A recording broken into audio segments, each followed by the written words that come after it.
Well, hello and welcome to the THC show. I'm Neil Magnuson, and I'm here again at the Healing Wave Dispensary that we opened up just over 2 weeks ago now. And a little bit of an update on what's going on here and how things have been going and the changes that are being made today. Also on the show today, we'll have 8 out of 10 Glenn from CannaMatch.ca join us for the 420 session. Jerry Martin will be here for the Martin Medical Moment. And we're going to spend the rest of the show here just going over some things that we got going on here at the Cannabis Substitution Project Healing Wave Dispensary. In the world today, there's lots of things going on. We had a march today for safe supply in Vancouver. The COVID crisis is not a serious threat here in British Columbia. The people of BC did a great job a couple months ago getting it out of our communities, and that's where we sit at this time. I've been updating that to every show along the way here, and I've been able to say the same thing every time. There's been less than 20 new cases every day here in British Columbia for the last 2+ months.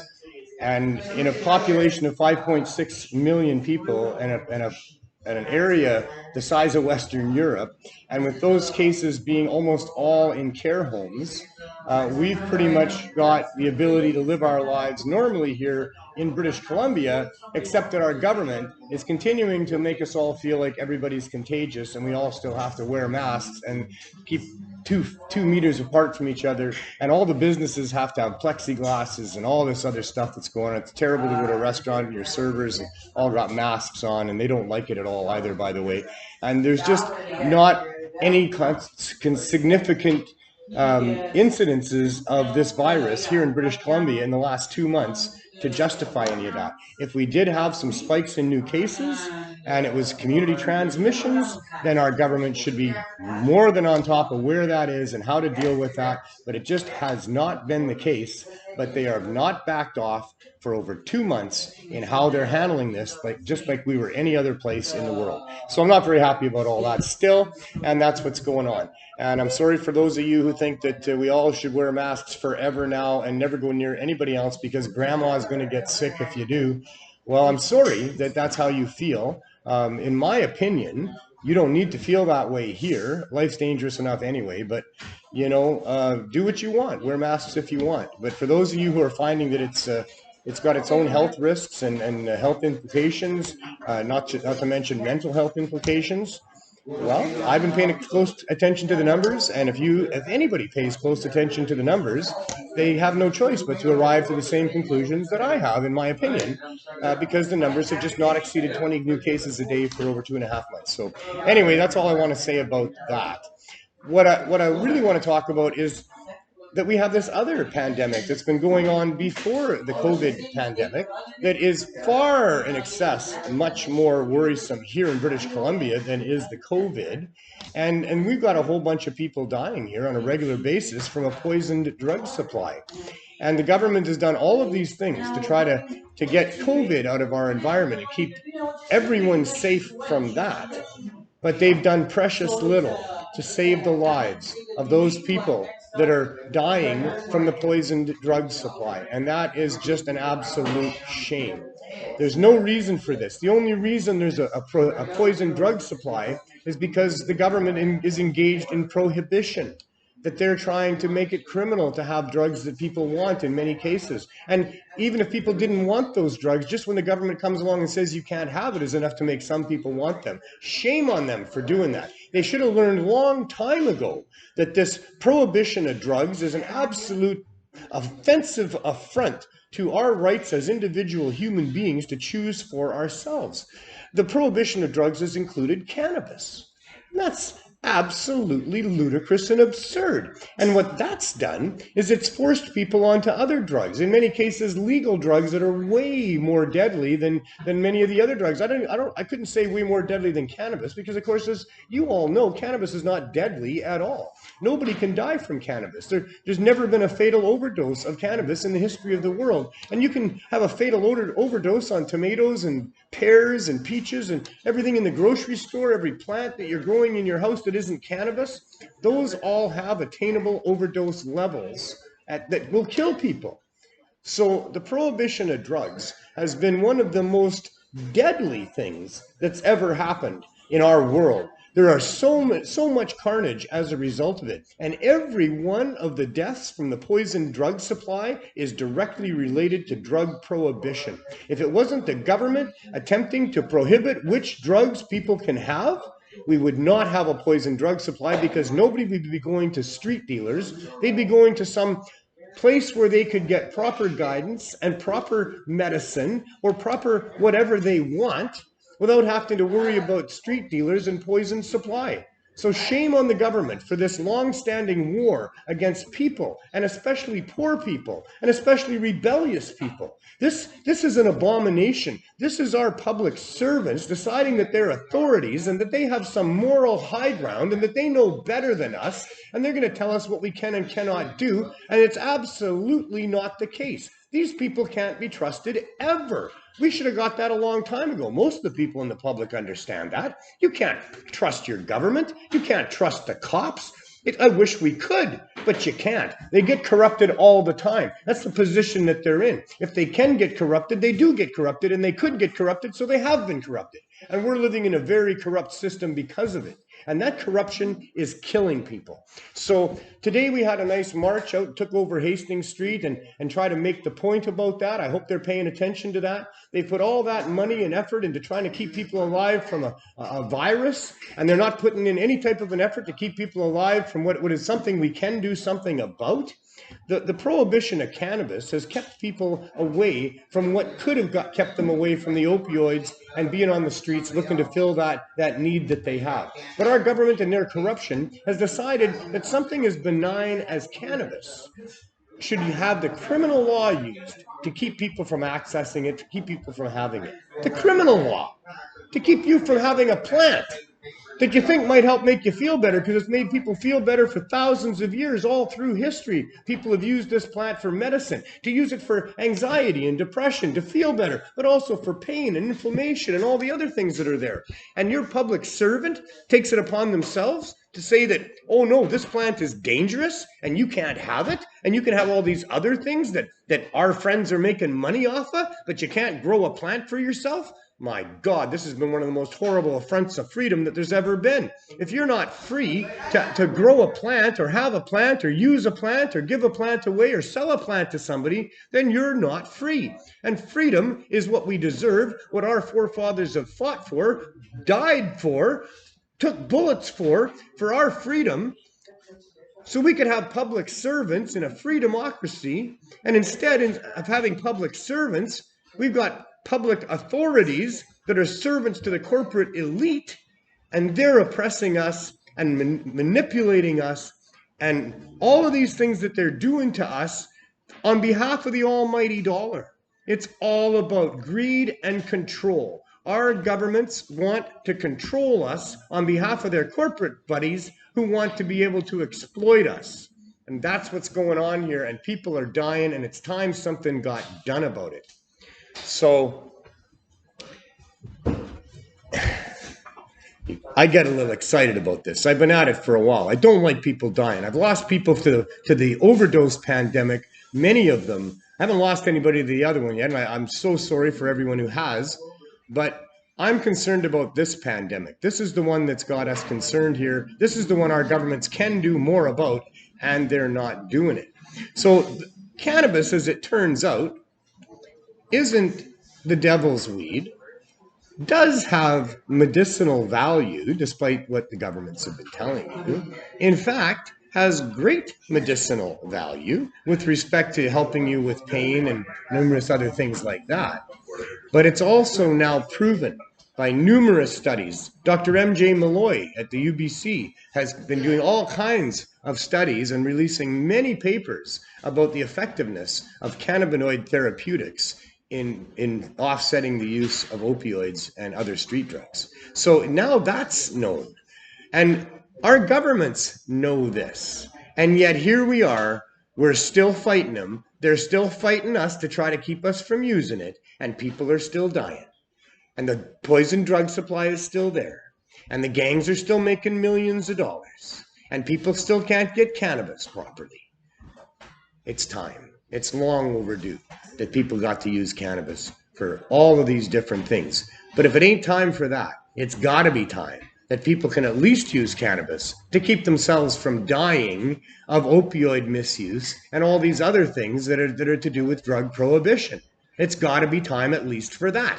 So shame on the government for continuing this and to continue fighting us and for continuing to bust medical dispensaries across Canada, when those dispensaries are the main and best access for people to get the cannabis that they need, especially in the form of high-dose edibles, to deal with their addictions and their pain and their depression and their anxiety and all the other things that move them to the street to get addicted to street drugs and to get killed by a poison drug supply. Shame on our governments for using our tax dollars to go and shut these places down. And why are they shutting these places down?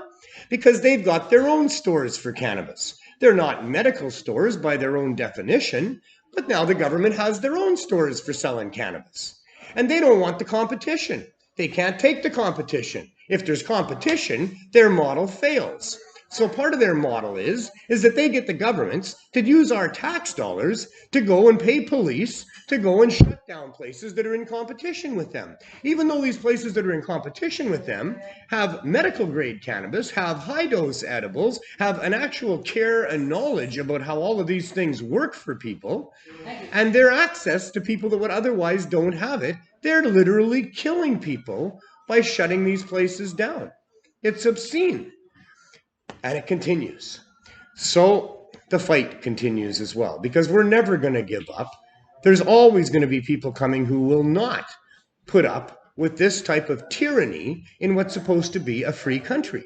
They can try to distract us and scare us about all these other things all they want. It's not going to work. There's always going to be people that are going to stand up to them and fight for this. So I'm part of that. I've been part of that for quite a long time, and been fighting this fight, trying to figure out how to beat the system and how to win this little war that they call the drug war. And so the latest venture that I've got, that many of you already know, is that we've managed to open ourselves a proper medical cannabis dispensary right down here in the heart of the overdose pandemic. And we are a true medical dispensary, although we're not there yet. We are open for people. We've been doing business for the last couple of weeks. We're going to have a little look around here. But we're going to be way better than this. We're going to have the full range of all the things that people need for their medical needs. We're going to have the very best medical products that we can get. And most importantly, we're going to have a low markup, because we don't need to be making money off the backs of the poor and the sick people, especially in this neighborhood, but anywhere. And you don't even need to be making money off the rich. The rich should have a good deal too. But certainly the poor people and the people that are suffering and on the verge of dying, they deserve to have medical cannabis dispensaries. So even though there's a lot of risk and the people in the neighborhood don't want to rent to people that are going to use cannabis because they think they could lose their buildings because of the threats from the government, and even though there's lots of threats from the government that they could be coming in to our place and other places that are selling cannabis, and they do, and they steal all of the products that you have for people, and they threaten and they lay charges, although most of those don't ever go anywhere. But this has been going on for a long time, and it's still going on. And so in the face of all of that, the wonderful group of people that work with me, the Serious Hope Society, and all of the people involved in that, we've all joined together to continue the fight and to continue to do what needs to be done the right way. So we have opened ourselves a real medical cannabis dispensary, the way that it should have been done a long time ago, with low markup on anything, on everything. And so we have available for people what they need in ways that won't break them. Most of our grams of weed are good quality cannabis, and they're $3 a gram. We do have some other cannabis that's $4 a gram, and I'm willing to look at other cannabis because we want to have the best medical cannabis here, but we're not going up much beyond $6 a gram. I don't think we're even going to get there, because that's a lot of money.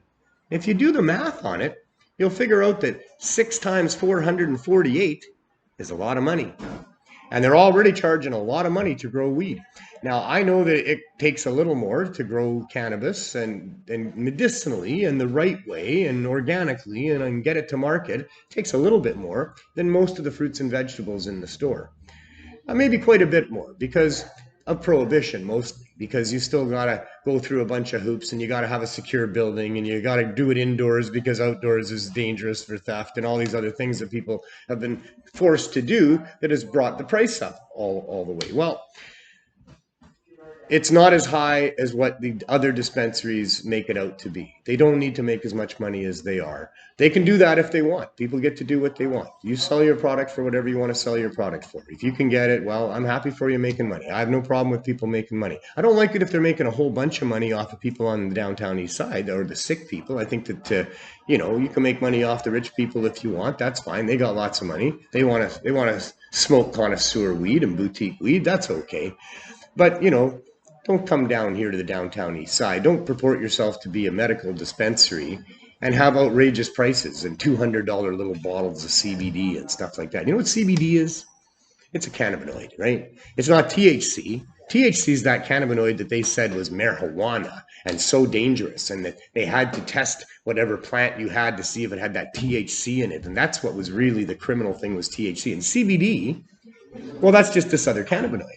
And so when we managed to get hemp back here in Canada, they would allow for hemp, but they would only allow for hemp if it had very, very low THC.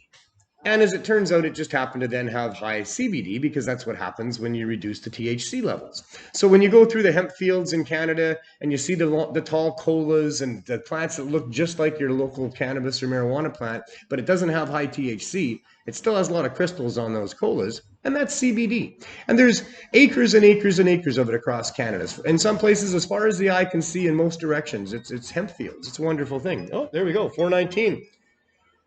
And it shouldn't be $200 for a little bottle for somebody who needs it, because they're going to be debilitated without it. That's my point, right? So let's get the price of this stuff down to where ordinary people and daily users and medical users can use it without breaking the bank and having to decide between their medicine and their heat and their hydro or their food or the other things that they have. So if you got them, let's light them. Let's bring in Glenn. Where are you, Glenn?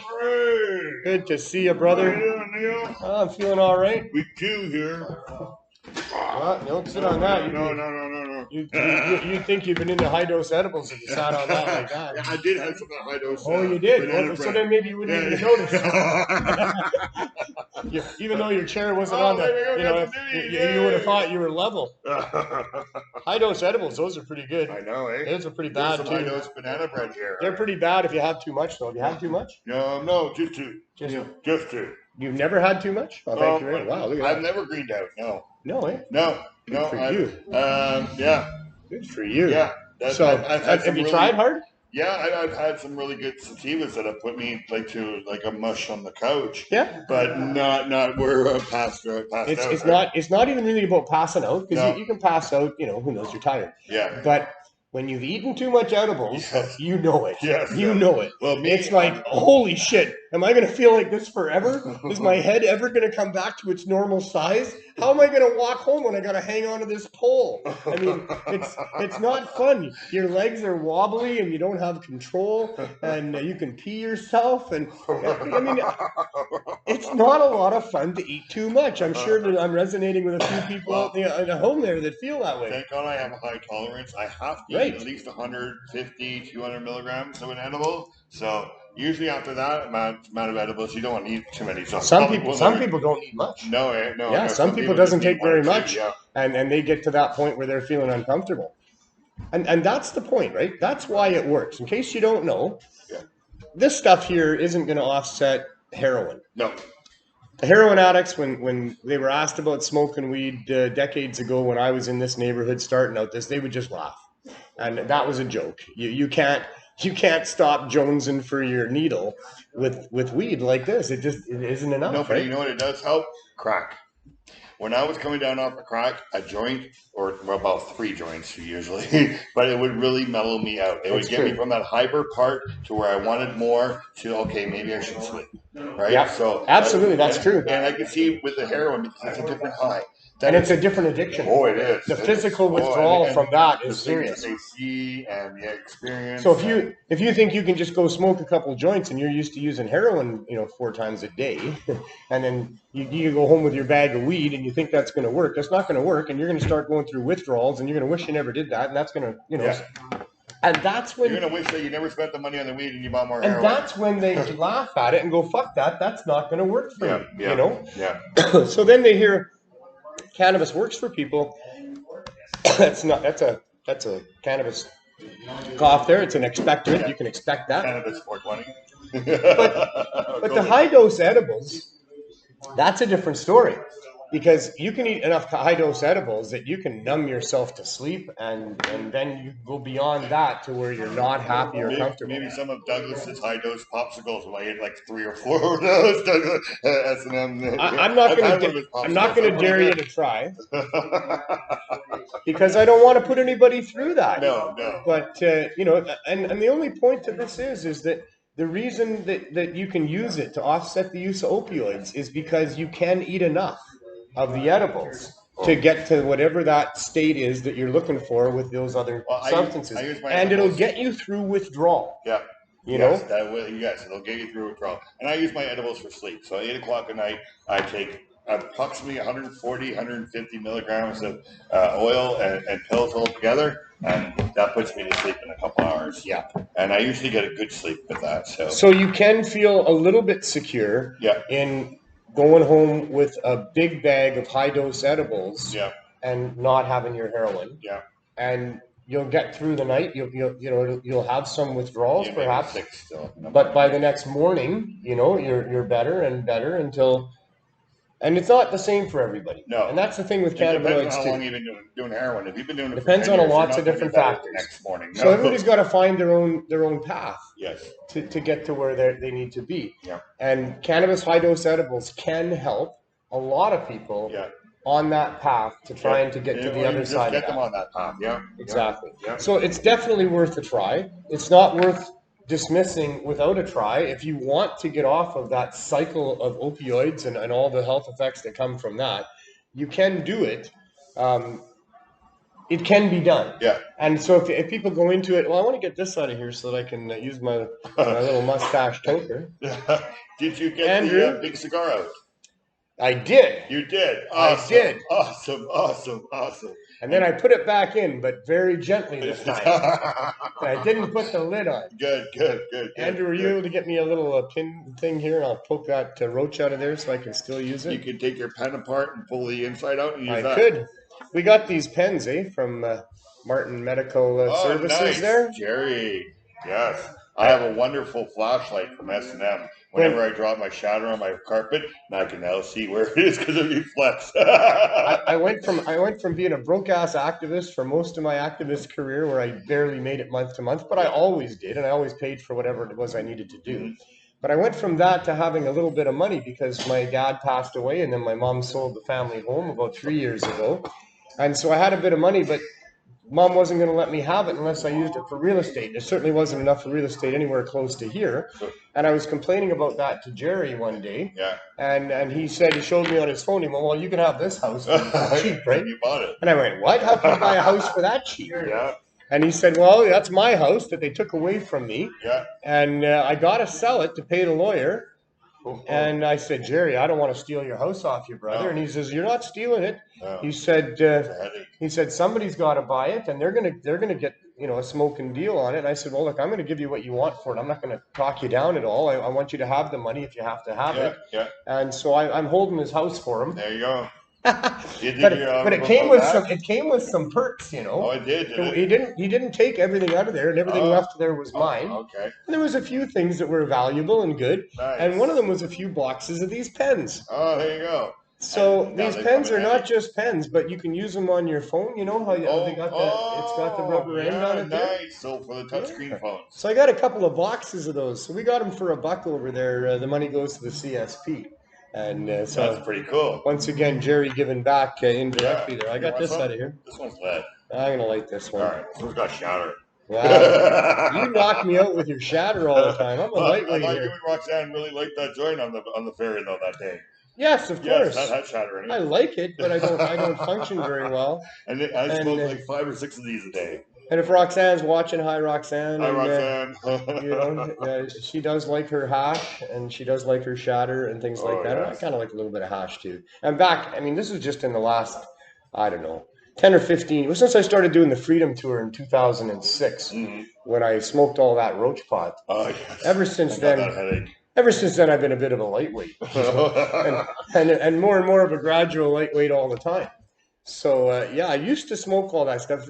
I'm a pothead, people. I mean, I know you. For those of you who only know me from the show and how I'm a lightweight, I don't smoke very much here. I mean, Marijuana Man says, "Does he even smoke weed on that show?" You know, how does he get on the pot TV? Smoke weed, yeah. I do. I smoke every day for the most part. But I used to smoke more than anybody else, or at least as much as everybody else for the most part, until dabbing came along, and then I couldn't keep up with that. But no, that's in that same period after the Freedom Tour. I think you did one of your first dabs with me when we were at the Cannabis Culture Club and we were watching a hockey game. Maybe. Yeah, it was a playoffs. He said, I don't do very many dabs. He said, this is probably one of my first ones. And I remember that a couple of years ago. Yeah. And I still don't do many because every time I do it, pretty much I can't function properly, and I got things I want to do. So. And it's like you would have to do dabs consecutively all day so you can get to the level of being able to function. Maybe. Like, yes, you could do it. I also just saw an article recently that the dabbers aren't really getting as much as some of the flower smokers. Oh, really? I'm not sure what that's about, but there was some science behind that. Things because they do strip the crystals off the bud and make the shatter. So you could be losing some of the benefits of the actual bud itself when you're smoking it. That would make sense, right? Because all you're or maybe what you say is that you get to a point where you're not. Where it doesn't have to do that much for you because you're doing so much every day. What I'm saying is, when you look at a microscope, you see the crystals. They can strip those crystals off, but you still have the green part, this part, right, without any crystals. So maybe when this is being smoked, also has more benefits than just the crystals. I think that's what the article was saying there as well. There's lots we could talk about. Don't have too much time. No, I think that my money is safe. I don't think you and I are going to be going to a hockey game anytime soon. No, but they're saying that we're down to the two teams. They're going to play. Yeah, Vegas and Vancouver. But the way the rest of the world is going with this COVID thing, I don't think it's going to be anything. They'll allow a few fans. Maybe because that's phase 3 is tomorrow, they're saying. They will not let a few fans in. No? I don't think so. Well, we'll see. We'll see, I guess. But then we'll see maybe phase 4. They can't do it. Glenn. You can't have these players flying all across the country from city to city. In their hub cities. Well, I know that's the hub cities. Yes. Man, I wonder what those tickets would be worth. Maybe you broke me. Probably. I would actually help you. Probably. But yeah, you never know, right? They may, because they're going to be playing into August. Right, so they're not supposed to start until August. So we still. If they come to Vancouver, then there's no reason why we couldn't here. Yeah. Except the government won't let us. No, but we could be outside of Rogers Center or what is it? Rogers Center? I don't know. Rogers Arena. Isn't it Rogers Arena? I don't know. Some corporate group got that. Yeah. We could be out front. We'll see what happens. Watching on the big screen. Just before you go, CannaMatch.ca. CannaMatch.ca. Over 4,000 people now. People getting together that like weed, With somebody, yeah. There you go. All right. Very guys. Good, Glenn. We'll see you later. We'll see you later. We'll see you next week. All right. Maybe see you before that. No, you never know. I know we've got Cannabis Day on Wednesday, but that's a week tomorrow. So and this brings us to the next segment of our show, which every week we like to talk about things going on in the medical thing. The fight for medical access is really at the heart of the whole legalization thing, because as I said, if you're not free to use cannabis, you're certainly not free. Well, if you're not free to use it as medicine when you need it, well, holy shit, you're not free. And I don't know who that asshole is who comes along and tells a sick person, hey, by the way, you can't use that. Yeah, I know you heard it might help you, but no, you can't use that. Oh, you mean you've already tried it and it does help? No, you still can't use that. I don't know who those people are. But they seem to be in government or have the ear of government or maybe the balls of government, pinching them somewhere. But anyway, we've been fighting for medical access for a long time. And there's a whole history to it. Most of you know that history. I mean, we've had medical cannabis dispensaries open up in the face of it being criminal, and the criminal prohibition, starting about 20-some years ago here in Vancouver and in Victoria with the Compassion Club and the Victoria Buyers Club. And so they withstood, you know, all kinds of pressure from government to shut down. And eventually some other places opened up. Here in Vancouver, we were the second dispensary, I must say, with the Herb School 16 years ago, one block that way. And we helped people get access without having a doctor on board. You just had to prove you were an educated adult over 16, and we would help you get access to cannabis. And then a whole bunch of other places opened up. The Medicinal Cannabis Dispensary opened up. Green Cross opened up. Eden, Karuna, we had all these dispensaries here. Eventually we had probably about 180 dispensaries here. Well, we made such changes as activists in Canada that we managed to get Trudeau from a position of not even minority status in the government, from that position where they'd been soundly defeated not long before that, to run on a platform of providing legalization of cannabis for people, assuring the medical community that they'd be looked after with the new legalization regime, and got himself elected into a majority government on that platform. Well, I'll tell you, that was never foreseeable in my career as an activist before that. And so that happened. But he lied to us about that. And the medical people were not looked after because of that. And in fact, they went around shutting down medical cannabis dispensaries because the other government non-medical stores couldn't compete. And everybody would have gone to the medical cannabis dispensaries for much better quality cannabis at even better prices. So now here we are. We're a couple of years into so-called legalization, and a lot of the dispensaries, most of them here in Vancouver and right across the country, have been shut down by force with our tax dollars to pave the way for non-medical, overpriced, overpackaged, overdried, old, shitty marijuana that the government thinks that we should be forced to buy, and anybody that wants to buy it from anybody else, they're going to have the cops come after you and they're going to fuck you up. Well, this is such bullshit, right? And when it all started to happen, there'd been a fellow, this guy right beside me, in Whitewood, Saskatchewan, who saw the needs of his community, wanted to give back in his life, and started helping people get access to cannabis for medical purposes. Opened a dispensary there about 7 years ago, and using strict protocols, as was done here in Vancouver by those dispensaries that were trying to adhere to the protocols set up by Philippe Lucas and Riel Kapler back in the day, and trying to do everything by the book, to try to stay open, to try to keep helping people. And when Trudeau got in and started threatening people in these dispensaries and having them shut down, they sent a letter to Jerry and said, shut down your dispensary. And as a good person would do, he did not do that. Because any good person would not listen to a corrupt government telling them to stop helping people with their health issues and saving their lives. No good person would ever stop doing that in that situation. And of course, Jerry didn't. And this corrupt piece of shit government of ours sent in the troops. The RCMP comes, puts him in handcuffs, locks up his store, steals all his stuff, and not just the stuff in the store, but other things. Jerry had several businesses in his life and going on at the same time. They stole his houses, they stole his cars, they stole his bank account, and left him depressed and demoralized. What the fuck is wrong with our public servants that they would do that to a good man who's just helping people get access to cannabinoids? It's just obscene, it's absurd, it's upside down, backwards, inside out, it's fucked up. And so we've been following Jerry as he's been dragged through this whole thing for all these years since. He's never had his day in court. He's been there 40 times to try to get a day in court, but it keeps getting put off for this reason or that reason. Now it's the COVID reason. There's no good reason, except the government doesn't want to face him. They're trying to figure out how to deal with him until they can just walk away quietly without too much of a fuss and maybe not have to even give him his stuff back. It's gone. It's brutal. It's insane. There's a lawsuit that's going to come after this, I'll tell you, because Jerry has been harmed significantly by these out-of-control public servants. And so he's good enough to come on the show every week. And Jerry, I'm so happy that you do that, to update us on, you know, the ups and downs of trying to deal with being an accused criminal for trying to save people's lives and help people. I mean, I can't imagine. That's just a horrible place to be, isn't it? It is. It doesn't seem to end either. Oh, man. Yeah, so it is what it is. A little downer, then the upper, and then the upper, and then the downer. And you haven't shaved in a while. Are you eating? Yeah, oh yeah. You eating still? Yeah, okay, you're going to be all right? Yeah, I'll be all right. You're not alone, you know. Yeah, I didn't do any LSD for a few weeks.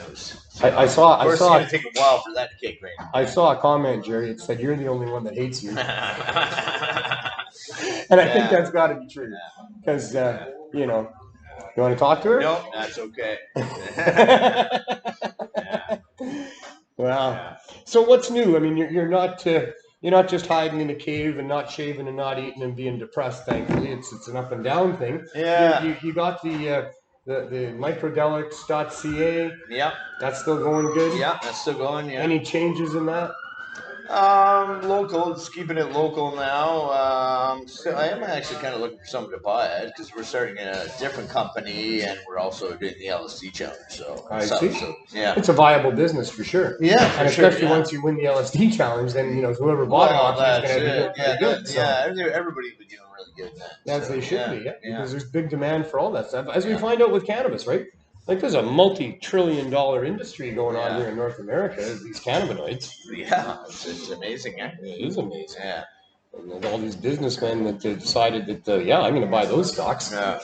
You can get $2,000 for a pound of a plant? Yeah, hell yeah. My stocks are worth about the stock of the plant now. Yeah.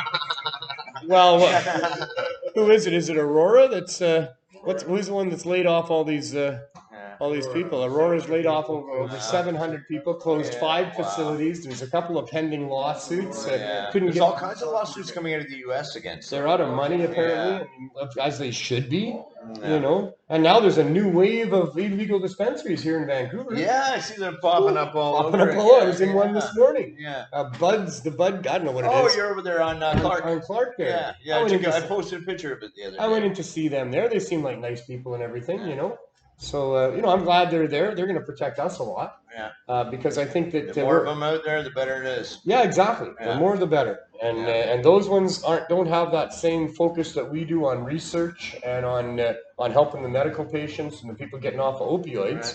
So I suspect that they're the ones that are going to get shut down before me. Yeah. So I'm glad that they're now popping up in front of us. Yeah. Because every day that we at the same time, people have a right to make a living. Oh, for sure. They're good at making a living that way. Let them make a living that way. Absolutely. Since I was a teenager. There's always people. All kinds of families with extra dollars. So if they're brave enough to open a storefront, good on them. They got nice product there. They got the beautiful little domes. You can even smell. They got a little smell thing in there. Nice. They're on nice. A little COVID safe. Yeah. So, screw the government that says that people can't open a business and try to display things in ways that make other people want to buy it. It's up to them what they do. We're free people here. Commerce is not the government's business other than to help facilitate it, unless there's problems that are caused because of it. But, just for no justification, what are they still going on reefer madness? Yeah, even now we need to sign a waiver. Solve that problem. Exactly. There's lots of ways to solve these problems to make it work. That's what they do. We're just not allowed to. I want to rant for a minute. Regulations imposed by governments to try to protect people when issues arise with certain things that are sold and bought and used in our environment. Those regulations need to be the least intrusive possible because it's a government of public servants imposing on free people, the masters. So if they're going to impose, there better be a damn good reason, and they need to impose only as much as they need to. That's what a tax is for. Yeah. To cover the cost of problems that might arise and to discourage a little bit of, that's what the role of the government is with regulations. There's all kinds of things they can do that are called regulations. Age limits, quality of product, quantity of product. I got a frog in my throat. I need something to drink. I need water. I have a dying person over here. Water. Some things are really dangerous. Some things can really fuck you up and your environment up. For those things, the government can put on regulations. But when those regulations get to that point where an underground market can now undercut them enough and make the access reasonable enough that people start going there instead of to the retailer, when those things are really dangerous, you can't have the underground market being the one providing them because they're really dangerous. And they require regulations to try to make them less dangerous. So whenever the regulations get to a point where the underground marketplace is going to take over the market share, those regulations have to be reduced to bring back the public. Well, thank you, Glenn. Wow. Good? Wow. I had a catch in my throat since I started, and it just got worse as I got angrier. You know how that goes. Yeah, I do. And I was out at this protest about safe drug supply. I was going to go get some free drugs today. I heard they were handing out some free drugs. I didn't see any there. No? And I don't think that's what it was about there. Well, I know that's not what it's about. It might have been, I just didn't see it. Yeah, they were supposed to be handing out a free safe supply. It made my eye water. But yeah, we were chanting out there that, you know, the government is killing people and that we deserve a safe supply and that they should end the drug war immediately, and shame on them for all the harm they've done to people and trying to prevent people from getting access to things. And so I was yelling out there, and I think I hurt my voice a little bit, and that's what's going on in there. Yeah, Cindy was talking about it there. Yeah, she said somebody's... They want to give a safe supply, eh? Yeah. They want it all to be in a pill. Yeah. People don't want it in a pill. It's not how they're used to getting it. They want it the same way they've been getting it, but safe. Yeah. They want it in a pill because they want it to come from pharmaceutical companies. Yeah. Because the pharmaceutical companies want to be the ones to make all the money on whatever it is that they get these people onto, other than what they're onto now. Get on the safe supply. So the safe supply is not financially safe for us taxpayers because it's provided by the pharmaceutical companies, but it's a hell of a lot safer than a tainted drug supply that's poisoning people out here. So they don't have it right yet. And the other big flaw in the whole safe supply thing is that there's no mention of cannabis as part of a safe supply strategy.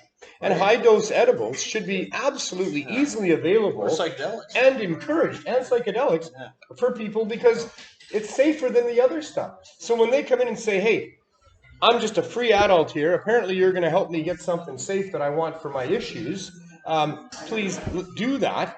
The first thing they should be told is well, good safe supply. We have good options for you. Hey, Neil, you want to hand me one of those energy bars just right to the far left? Yeah, that's it. That's it. And this is a safe supply. This is a really safe supply. So, you know, Dr. Grinspoon, bless his heart, was an anti-cannabis doctor for most of his life until his daughter got some disease that cancer helped her with. And then he looked into it, and he's been a real soldier ever since. Son? Is it a son? Either way, a child of his had to have cannabis to help them, and he found out that he'd been wrong all those years, and he's been a really good advocate. He says, from a doctor's point of view, when somebody comes in with something that's bothering them, the first thing we try to get them to use is cannabis. Because cannabis is the safest of all the other drugs that he could supply, usually more effective than those. So he goes cannabis first, and that's the way to go. So when somebody comes in and they say, I need a safe supply of drugs, I'm using them all the time, and this is the drug I'm using, and that's what I want, they should be told, okay, but do you understand that this could also help you? And you can have it for free and try it and just see how it works and tell them the benefits of it. This should be the first thing offered to people that want that safe supply, in my opinion. And it's not even mentioned in any of their safe supply. Anything verbal, I think, should be the exactly. And this too. You know, this is coming up. This is getting a lot of good respect now within North America and other parts of the world. Also demonized, you know, psychedelic madness going on for a long time. You know, in the world. I see. I mean, India's posting new ads with you know, the LSD and how evil it is. Yeah, you know. Yeah. There are no good or bad drugs, right? I mean, that's an observation from a long time ago. I'm quoting somebody. There are no good or bad drugs. There's only good and bad relationships with drugs. And drugs can be good. Almost every drug can be good. Even, I mean, fentanyl is a great drug if you're in some serious have a pain. higher addiction rate than others, right? I think meth, you know, and I think it's even only got a 17%, which is really high for a drug, but still, it's only 17%. Yeah, they mislead you. That's right. 83% of the people that try to get. I don't want anybody doing meth, by the way. Don't get me wrong here. Just using this as an example. Right. But like meth use, that's not correct either. That's from deprivation of food and sleep, and all not from the meth itself, but all clean meth wouldn't do that. You know, there's about 1% of the population that ends up addicted to heroin, for example. That's been going on for a long time. there's a lot more than that try it, that dabble a little bit as they're growing up. Then they're done that, they'll say, right? Yeah. Only 1% ends up staying with it because it doesn't addict you as soon as you use it. But it really does hook the people that are finding some great relief from it. Well, that's it. You know, they have a horrible life. I mean, if you've been tormented in your head or body, I was like, a little relief from the torment. Yeah. So that's why that 1% becomes addicted and goes down that road, is because they're dealing with serious issues, pain issues, psychological issues, and they get some relief. And so it works. And then there's some other things with that particular compound as well, as it builds neural networks and it need to all be filled every time you use it, and so your tolerance goes up and blah, blah, blah. There's that stuff with that as well. But, 99% of the people don't try it. I don't know what the percentage of people would be that would try it, but it's probably, closer to 50% and somewhere over 30%, that actually through college, university, high school, I don't know what percentage. But only 1% of the population ever ends up, over the course of the last 100 years. I did look up the number of depressed people or something. It was like 264 million or something. Super high. Yeah, billion or something. It's ridiculous. There's a lot of people buying a lot of pills for depression, anxiety. Big business. Big business. Huge business. And here cannabis works for depression and anxiety. Here mushrooms and psychedelics work for depression and anxiety and help people with addiction and that. And so it's a big threat to those people that are making a lot of money on pharmaceuticals. And that's why it's taken us so long. When you see me getting angry and saying it's time already, like now, like it should have been done a long time ago. Really, if you look at the logic of it, if anybody looks at the logic of it, you're like, what the hell? Stuff works, doesn't hurt anybody in substantial ways, and it helps a lot of people. Why the hell would the government be using the criminal law against it? Why would there be all these lies being told about it? Well, the answer is it's big bucks. It's the pharmaceutical people. It's the people that are making huge the science. bucks. There's not enough science out there, and they repress the science so that we don't have enough science to go to court with, right? For sure, they wouldn't allow the science. That's right. Even on cannabis. So we're running into this issue with this new case that I'm working on. Even the experts, the top experts, most of them have only done one study, right? Studies have tens of thousands of people, but only one study. Right. All right. So no one's really. There's a bunch underway now. There must be. Right? There is, but everybody's an individual expert. Right. So I just got a manual on how the courts like to see surveys. It's a big stack of a book, but I'm reading through it. Yeah, it's very interesting. More protocols. What they consider experts, and who helped write protocol or surveys. Or the questions that are asked are so important, and they can be worded so many different ways. Yeah. Right? So it's good to have lawyers. For sure. Yeah. Not an easy road to hoe for sure. No, you can't just make up a survey, even if it was done right the first time. You got to go through and check all this stuff. Otherwise, by the time you get to court, then it means nothing to them. So, what kind of evidence do they have that there's significant enough problems with LSD, mushrooms, psilocybe? Well, the safety aspect, I think we got covered. Safety aspect, right? But for the medical aspect. And, so to make medical claims? Yeah, there's not enough scientific evidence for a lot of that. So there's enough. But we got a plan B. I can't talk about it. That's all right. But we got a plan B, and it would be kind of the first in Canada to go this route. So you think there's a big chance and super expensive, but I think. So you think there's enough evidence there that it's safe enough that they could remove the criminal restrictions on it, and it could be made more available to people.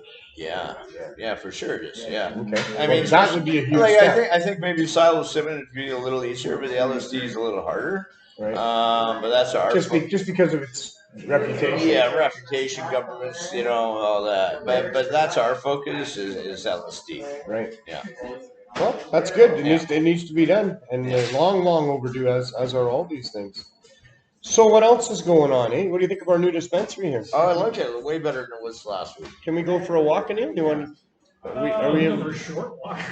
For a short walk, we could turn in circles.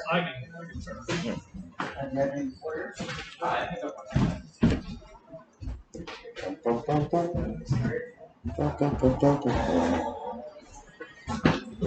so what are you gonna do? I'm gonna turn around. Okay, you got that wrapped around the leg there. There you go. And there you go. Okay, what am I doing to the people at home at this moment is the question, What are right? you doing? Sorry about that. I hope you enjoyed the ride. All right, then I'll be more responsible with this person I'm holding here. How are you doing? You feeling all right at home there? Look, that makes it done for you. Let him know what this is. Well, it's signing up. Oh, I see. So yeah, what's going on over here? So this is our medical cannabis dispensary. I got it. I can't see what it is. What? How would you know? How would you know what? How would you know you're seeing? Well, I'm going to tell you. Taking the camera, Neil. I know. I'm taking the camera. What we are seeing here is a sign up for the Cannabis Substitution Project, right? Where's our tray? Oh, there's our tray. There's our tray right here. So people come in and they qualify, and I'll put it upside down there for a second. You wouldn't know who it is anyway. This is just someone who's come in. They have a number on there, not a name, and it tells their age and it tells what their experience with cannabis has been, and how it has affected other drug use, and then what it's been with respect to sleeping, eating, and pain. And so once they've filled that out, then they're issued a membership card and a number, and then they get to they get free from this tray here. Can maybe turn that around, Neil, so I can see it. Can you do that? Then I'll know if I'm doing the right thing here. All right, sure. That's a little better. And there's the mic. Okay, so speak a little louder. But this is a tray full of edibles that have been donated to us. And a person would get to choose 420 milligrams out of that tray, and then come back 4 days later and get another 420 milligrams in exchange for filling out one of these forms, which talks about, let me see, I'll show you this one here. One of these forms, which talks about what they're using it for, what dosage works, and how often they need that dosage, and if there's been any problems or stuff. So that's what's going on the cannabis substitution side. And we have these papers and we have other things. We haven't put them out yet, but there's some other things that we've been donated that we're allowed to sell. And we sell those, and all of the money goes to the Cannabis Substitution Project at this time. And so here's, I can't walk much farther. So there's kind of the rest of our dispensary. And we just set up all these cabinets last night. We only had 2 before. And so we don't have a lot of stuff in our cabinets yet. We're not really officially open until probably closer to August.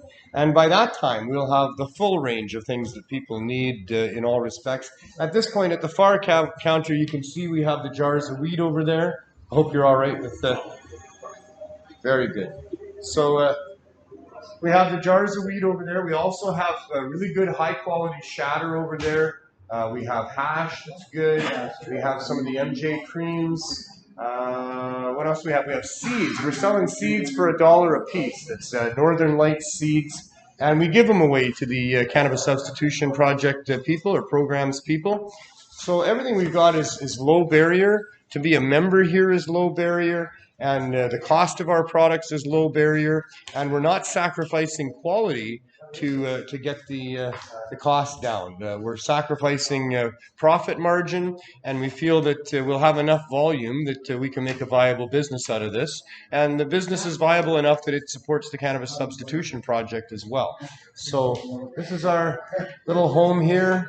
Going to be a little different in the time to come. And, yeah, so okay, Neil, you can have your good video piece back. Well, let's go to the CSB update. All right, let's do that. Yay, John! Yay, John! Yay! He's our hero. He's a chef. As you can see, everyone's really happy to have him here. We always are. But you won't be able to come here and get a care pack of the high-dose edibles that you've been using. You have to go to our store. It's just 3 blocks that way. It's at 157 East Cordova. I will give you a card, and then we're going to help you way better than we've been able to help you here. So, We'll help you out there with free high-dose cannabis edibles for those who qualify, and you all qualify. I love you all. I thank you all. We're on to the second chapter of what this has been all about, and this is 2.0 and probably 2.0 2.0. We'll see where we're going to go, but it is taking on an amazing life right now at the store that we've created, and how that's going to develop, I can't wait to see. Thank you.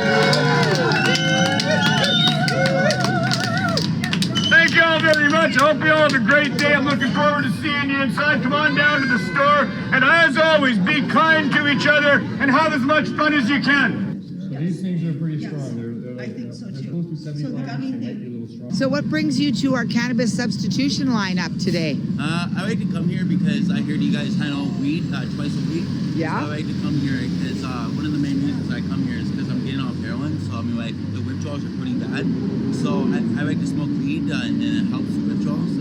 We I also. get a lot of muscle cramps, and I find if I smoke weed, it doesn't I don't get it as much. Not Mondays though, not tomorrow. Any other day. See us there. I just gave you what you get. Everybody gets one bag. And what brings you to our cannabis lineup today? Well, I survived 2 strokes. I'm a stroke survivor, and I need the cannabis to alleviate my pain.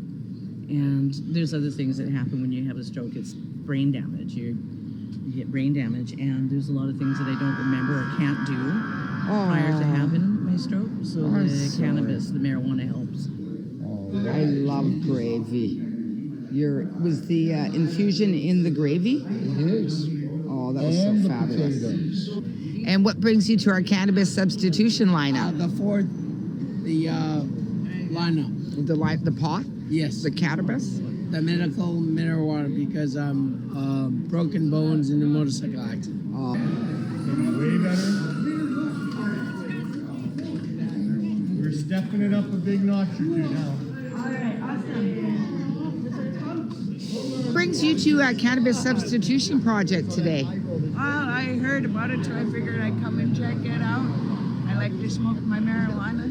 It keeps me healthy. Keeps you healthy? Oh, that's From good. getting sick, gives me a good night's rest. Do you consume large amounts of cannabinoid edibles? Not so much edible. Not so much edibles. Well, be careful with that. Let me put this in there for you.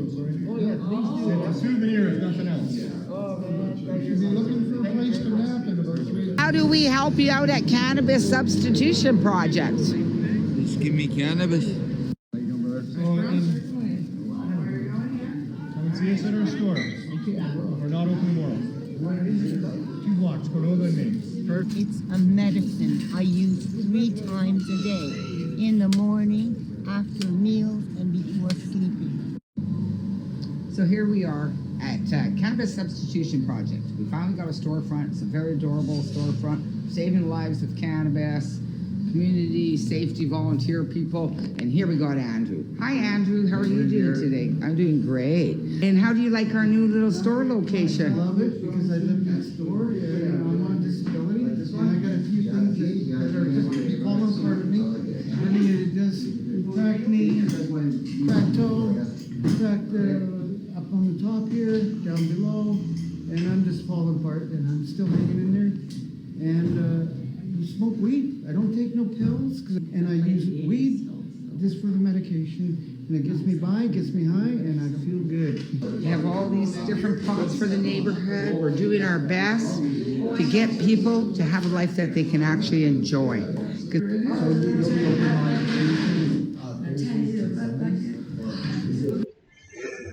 Cannabis Substitution Project, that was the last one at Vandu.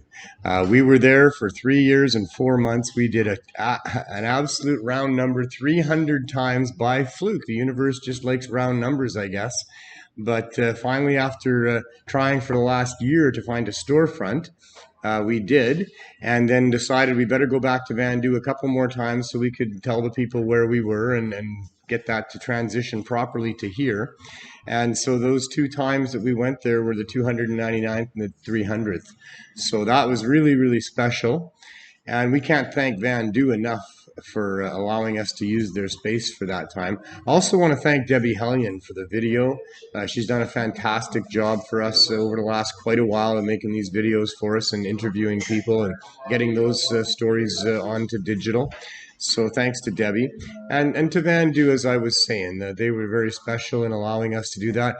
I mean, when I presented it to them, it was never supposed to be something that would last 3 years and 4 months at all. None of us foresaw that coming.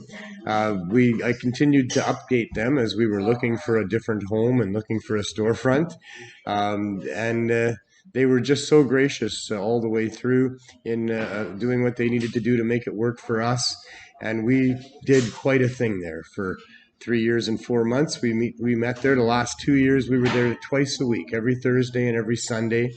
We would give out between 250 and 300 care packs of high-dose cannabis edibles to the people that would line up there. And, you know, it broke my heart to have people lining up there the way that they had to. It was a gathering of community, and after the first several months of the project, there was a group, and most of them came to like each other and to come there for the first year once a year, and then for the next 2 and a bit years we were there for twice a week. And so there was that positive aspect of it, but they had to stand there in many cases with mobility issues, and nobody likes to stand in a lineup for a few hours, even if you're with your friends, to be stuck in a place like that. And I watched that lineup go through the sweltering heat and the pouring rain and the icy cold and the snow. And so I can't be more thrilled that we've finally been able to stop being there. Come on in, Jerry. We're just talking about stuff. And so for 3 years and 4 months of running the Cannabis Substitution Project, there's a lot of people to thank for that. There's way more people than I could possibly even start thanking for that at this point. I will sit down in the future and compile a solid list of everybody I can remember and everybody that got mentioned in our donators' thanks every time. But there was just such an incredible amount of people that helped with that. The volunteers that we had, before COVID hit and we had to reduce the number of volunteers, and because of the way we restructured it to deal with the virus, we had less volunteers there. But before that hit, we had 15 hardcore solid volunteers that showed up every single time and knew their jobs. And such a finely tuned machine we were there in bagging up all that stuff. Jen figuring out how to put the right amount of stuff into the bags to make it go through the whole line. Andrew, who became my trusted right-hand man in looking after all the different departments of volunteers that we had, and so many other people that were part of that. The donators that, you know, selflessly, so generously gave of their time and their products and their love to help us do what we were doing. So crucial to a program like that. I had learned people tell me when I was doing this that it wasn't sustainable, that we couldn't keep just giving out a whole bunch of cannabis to a longer and longer lineup every time. But we did. And almost every time we satisfied the line. Almost every time there was the last dozen or so packs that we handed out, sometimes more than that. We're going to people that were coming back for a second time to get another bag. And we were fine with that because we never were able to give people as much as what they really needed to have. And in my original vision of this, people get everything they need to get off those other drugs, and we just make it that easy for them. In my original vision of the Cannabis Substitution Project, it was what we have going on right here, right now. Finally, 3 years and 4 months later, we've arrived where people get to come in and choose from a huge variety of different edibles and other things. They get a joint. We have topicals. We're going to have suppositories again. And, you know, so many things we've had over this number of years that we give out just by us choosing to put it in a bag, put 3 or 4 items in a bag, and just give it to people. We managed to separate it so they could have the bag that had the full THC gummies, or the bag that had the full CBD gummies, or the ones that were half and half indica or half and half sativa. And then the other things that were in that bag were not matched to that. They were just other things that we had. But that's the amount of choice that people had as they came through the lineup to get their bags. Here, when they come in, they can choose calmly, quietly, without a bunch of people harping at them in behind to hurry up, without any pressure on them. And they can honestly get what they feel works best for them, and then test it as they find their path on their journey to where their best health can be through the use of cannabis edibles. So this is the real vision of the program. The only thing left now is that we can expand it more. We've now qualified about 160 or 170 people for our cannabis substitution program here that get to have those 420 milligrams every 4 days for free. And we're not sure how much higher than that we can go. We're only now qualifying people up to 200, and the people that we're going to qualify in that group have to be people that we recognize that were in our lineup most of the time that we were there. We want to make sure that our regulars from Van Du get included in this program right away. At that point, we'll take a couple of weeks to assess what we can do here. We're in a collaboration with a for-profit dispensary that is donating the space, donating to have the volunteers remunerated enough that they can continue to have decent lives while still volunteering to help this work. And so there's a real symbiotic relationship between the low barrier access dispensary, which is has a research focus, along with the Cannabis Substitution Project, with a real research focus and real low barrier access to people that need it. So very thrilled that the vision has happened the way it is. We're hoping that we can expand it to considerably more people to help out in this neighborhood, and we're hoping that we can expand it as well so that we can have a mail order as well and maybe a delivery throughout the system. But to do that, we're going to need more support than what we've had. The dispensary side is going to allow the Cannabis Substitution Project to have cash and to be able to purchase things for bakers to bake things, to make things that really do suit the needs the best that we can. We're going to do all that in a food-safe manner, of course, being now a business instead of just a group of people showing up to hand out stuff. And so if you want to be part of that, if you want to help us help people, if you have a passion or a need to give back or feel that you can and that you should, well, I think that the Serious Hope Society and the Cannabis Substitution Program is a really good vehicle to feel like you're making a difference here. We give back everything to the people. We're keeping all of the markup on anything that we purchase and sell as at a minimum so that we can make sure that those prices are really low. And most of it is about giving it away to the people that really need it. And all of that is just to have it there for people that can afford it, to have it there for people that want to support us. And with a portion of the proceeds going to the Cannabis Substitution Project, that's one way of supporting it. But if you also want to donate just directly to the Cannabis Substitution Program or the Serious Hope Society, and you have baked goods or things like that, we need flour and we need shake still, and we make use of all of that. And we will continue to grow. And we will continue to expand as far as we can, because that's the other part of my vision, is that we get to help a lot more people than just what we're doing down here. And so very pleased about all of that. Well, coming events, there's not much. We still got the COVID thing. We're opening up another phase here apparently tomorrow in BC, as they very much should, because there's really not been any threat of the virus within our communities, as is indicated by the statistics on a daily basis here. But we're not going to gather people for Cannabis Day that's coming up next Wednesday in front of a stage and throw joints for them to wrestle over like we've done for all of these 20-some years to date. This year we won't have a stage. We won't gather people. We won't throw out joints. But the Healing Wave Dispensary will be there with the Cannabis Substitution Project, and we're rolling up a bunch of joints to give away to people there. And we're going to have some of that going on. And there's a whole bunch of people that are going to come and set up booths and vend there.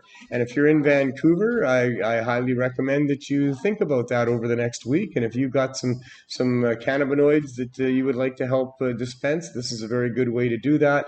And we love Cannabis Day because it is a real good access point of low barrier access to many good cannabinoids that people bring there, and lots of good edibles that are brought there. And it's usually a wonderful day. And I think that we're going to have a wonderful day there this time as well, because We don't need to be afraid of each other there. And there will be some hugging and some handshaking, and there'll be some elbows, and there'll be some fists, and there'll be some people that step back, and all of that is fine. People do whatever they want to do. But I think that here in BC, we've got a lot to celebrate with respect to how we can probably go through and navigate our lives now better than most other places in the world, for sure. You know, I was talking to my little brother in the Philippines last night, and he hasn't been able to leave the house in 3 months. No one under 21 is allowed to leave their house. Wow. Yeah. 3 months. At all. 3 months. 3 months he's been in there. It's a horrible thing in a lot of other places. So we've got a lot to be happy about here in BC. But we got a lot to be happy about on the cannabis front as well, because we really do think that we've managed to beat the system with what we got going here. And this is a model that I would love to see many other people take to heart and open up under this particular model of keeping the prices down, keeping the quality up, and having it available for free to people that need it, and using a research focus to do all of that, because the government needs to know this stuff. And do your own study. You want to open a little dispensary and have cannabis available for people. Keep track of what's going on there. Don't be intrusive with the people. We are not intrusive here with the people. It's not hard to be a member here. Our dispensary is all memberships as well. We are a private membership cannabis club here at the Healing Wave, and for people that come in that want to be members, all they need to do is make up a name or tell us their real one. It really doesn't matter. It's up to them. And then we will put that beside a number in our book and give them a card with that number on it and that name on it, and they're members here. And that's the only barrier that should be here. I mean, certainly if they look like they're young, we're going to ID them, and we're going to make sure that they're of age for us to help them. But we're not having any of that here, I'll tell you. Down in the downtown east side, there's been nobody in our store that's been under 20 years of age, absolutely 100%. Most of them are, up in years and what have you. But yeah, it should be low barrier. We need to have low barrier access. The courts have said reasonable access. Well, reasonable is low barrier. The last people that we want to turn away from helping are those people that can't even get it together to have ID. You know what I mean? Why would we not help those people? If they're obviously adults, it doesn't matter if they're obviously struggling in their life or not. But if they're obviously adults, why do we need to ID them? Why would the government need to know who they are? It's their business, and we're infringing on people's privacy rights. And in a case like this, we're infringing on people's medical privacy rights. So people's rights need to be protected, and that's what we're doing here. And we're not charging tax for our cannabis, and I think that would be immoral. And I think that if the government wants to come to us and insist that we charge tax, well, we're going to fight that pretty hard, because we've got a real minimum markup going here, and we're trying to help people that really need it, that are poor, get access to it. And we're giving them access to it for medical reasons. Cannabis is medicine no matter where or how you're ingesting it or involving yourself with it. It never stops being medicine. It's not medicine because the government says it's non-medical. It's not medical. I know I missed that first one, but it's not medical because the government calls it recreational. Because recreation is a subset of medicine, and it's preventative medicine. And cannabis is covered in cannabinoids. That's the active ingredient that we're looking for. The THC molecule, which gives you the euphoria that you need if you're not feeling well and you're dealing with health issues. Those other cannabinoids that help with a variety of things like inflammation and pain and so many other things that cannabis helps with. It's always medicine. So public servants have no business involving themselves in putting a tax onto people who are using things for their own medical needs. It's obscene once again. So the government can back off if they want to come here and tell us we have to pay tax on this, because I don't have my own money to pay tax on all of this that we're doing here. And we're not going to charge more to the people that come in here because the government wants a cut. The government should be giving us money to help us help these people. They certainly shouldn't be getting a cut of it. So, yeah, that's what we're doing here, and that's how we're doing it here. And I've been involved in this cannabis campaign and the fight for freedom in the cannabis dispensary industry as an advocate, and in opening our own dispensary 16 years ago, myself and my son and our other partner there. And I'll tell you, this is the right way to do it, except the price should still come down even more. But we can probably do that as well, because we're going to take control of our own production not too far down the road, and we can probably get the prices down even more than that. But this is what it should have been looking like for a long time. This, with the way we're going to have it set up when we're really open in a month from now or whatever, is going to be the medical dispensary that the cannabis community has been dreaming about and fighting for all of this time. And the government knocked us back quite a bit with their so-called legalization. They knocked the hell out of the medical cannabis dispensing and the access for medical patients to be able to get proper cannabinoid therapeutics. They knocked the hell out of it for a little while, but we're back. And I think we're back in a way that they're not going to be able to mess with us. And I think that the courts will stand behind us and allow us to do what we're doing here. I know the court of public opinion will. And once the media gets a hold of what we're doing here, then I think that we're golden and that they're not going to be able. I pity the fools that are going to try to make the arguments that we should be not doing what we're doing, or that we should be excluding the really poor or the really sick, or just the daily recreational user. I really pity those fools that are going to stand up and try to argue that against me and all of my army of other advocates here. We are helping people. We are giving people what they deserve. And we're not going to be obstructed by corrupt government that wants to put in barriers and put up obstacles and stifle business and stifle commerce amongst people that are just trying to provide what other people want, and vice versa. So hail this day, the return of the medical cannabis dispensary in the way that it should be. And please support us and help us and follow us on our journey here. It might come to needing support. We don't know. We think we've got it done right, and we think we're going to be able to speak to the government agencies that we need to get on board with us, and we think they're going to get on board with us because that's the right thing to do. And let's bring cannabis to the people the way it should be. Let's free the weed and everything else.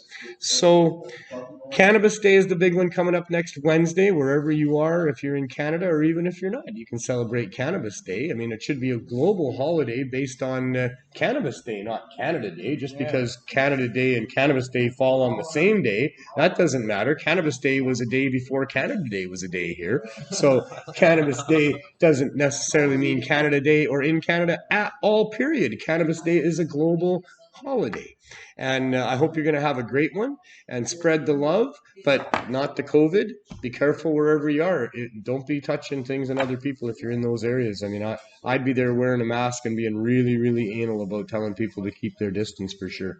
But somehow, be it by whatever means we have, let's celebrate the freedoms that we've gained, the love that we have for each other, and all of that kind of stuff. There's other shows that happen on Pot TV here sometimes. I'm pretty sure that Mondays is a solid bet that there's going to be the 420 Lifestyle Show. Is that true, Neil? I think people like 420, so no one misses 420. 420 Lifestyle? No, but it's about whether or not the 420 Lifestyle people miss it or not. I mean, I know the audience is looking for it every Monday, that's for sure. But they're pretty solid. They're just, I'd say so. That's a bet. Yeah, and Greg Williams, Marijuana Man, with his show From Under the Influence. That's pretty solid. He's pretty much a regular Wednesday guy.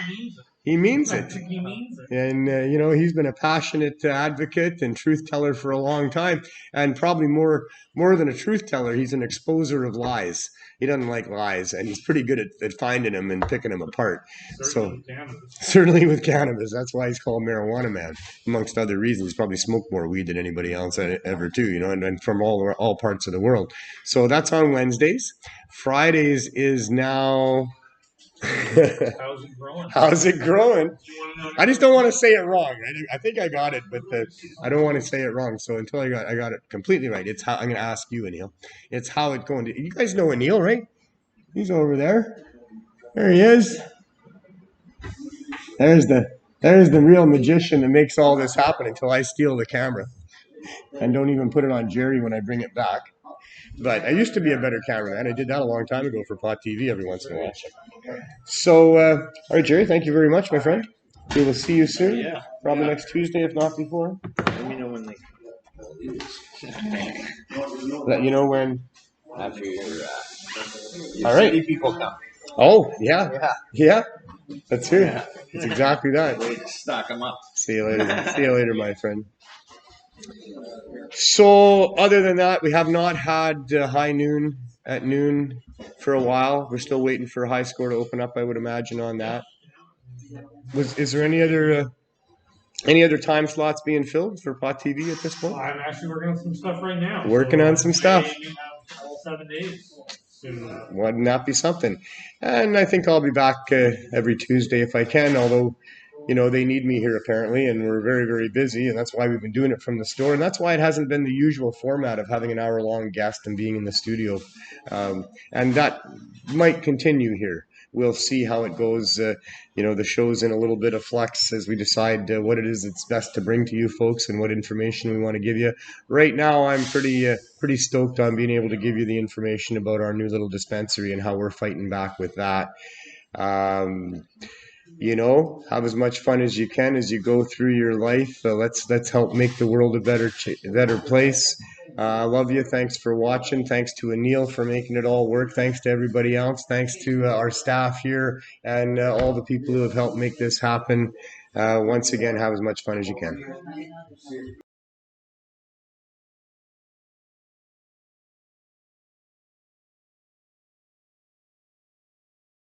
Are we still banned on YouTube? I'm Marijuana Man. Welcome to From Under the Influence. If they had weed, guaranteed they would make money.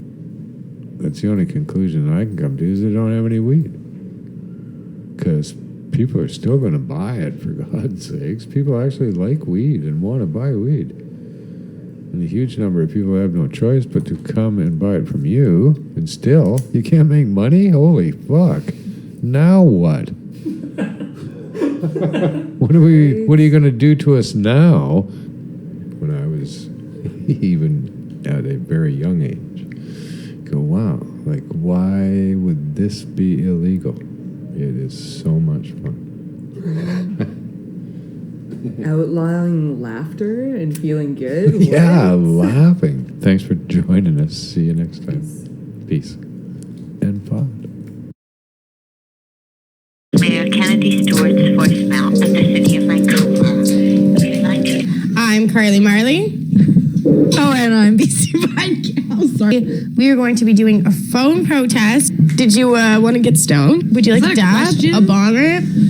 I'm sure there will be doobies on the way. 419. I'm going to get my dab ready. Fight politically by having the Vancouver City Council give us an emergency license to continue to do business because we carry products that you can't get anywhere else. And a lot of people, patients and regular customers, just people who smoke cannabis for recreational purposes or as a substitute for dangerous alcohol, tobacco, or other things, they need access to these products, and it's not fair that they can't get them, and it makes no sense to shut them down. It's hurting people to shut them down, and it hurts no one to allow them to remain open. It's a really messed up situation because a lot of people keep saying, well, it's legal now. I'm just sad. I've been there almost 2 years. The amount of people that come in with such positive words and impact, it's just a sad day right now. I don't know, it's a community. It's more than just the marijuana industry. It's more than just making that money. Yeah. The jobs are there for them, but we just are being forced to close. The mayor had an opioid task force open hearing, and we went and presented the information that shows that dispensaries literally save lives. The more dispensaries that there are functional in areas, the more that opioid deaths come down. We've been applying for licenses again and again and again, and they refuse us. They won't even give us the proper form to it. And yet somehow other people are being given a license. Yet whenever we ask, the licensing process is closed. I think we should start making some phone calls. Yeah. I'm going to do a dab so I can be nice and high when I call the mayor. Hi there. My name is... Oh, what happened, you guys? You fucked up, I Carly. fucked up. We got to be polite. I'm calling because I wanted to let you know that I'm in complete disagreement with you closing the existing dispensaries and threatening arrests to do this kind of thing during the opioid crisis when it has been shown that having dispensaries in the area helps decrease opioid overdoses. It's just crazy. It's such a waste of taxpayer resources, all the people that you're putting out of work. And I urge you to please allow dispensaries to get emergency licenses so that they continue to operate. Thank you so much for your time, and I hope you have a good one.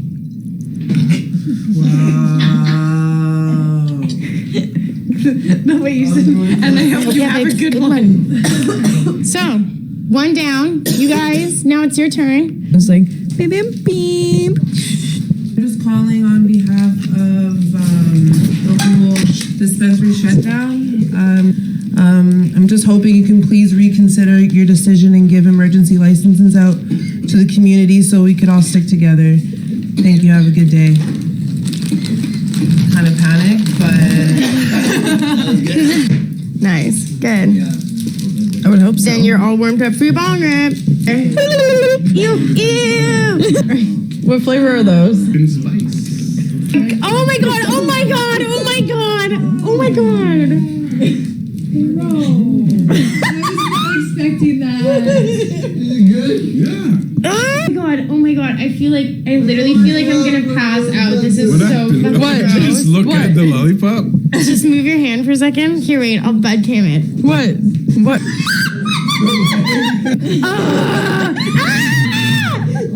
No, I can't do, no. Is that... This is on live on YouTube and Facebook. Pot TV. This channel on iTunes podcast and on. Is it that foggy outside, or am I just? I'm scared of everything now. It's just weed. I literally just that was weed that scared me that much. All right, welcome to the THC show with Neil, where we talk about the unpleasant truths of our system and our democracy here. I help patients. I know what you're saying. I got rated for growing, and I'm staring at the cracks in the wall doing time, and I'm trying to figure out who I hurt. No victim, no crime. And we look for avenues of hope and ways that we can change some things. As you can see, there's a lot of people, and there's a lot of care packs that we're handing out there. I am not a criminal. Wow, look at that. It's 420 for sure now. Got you.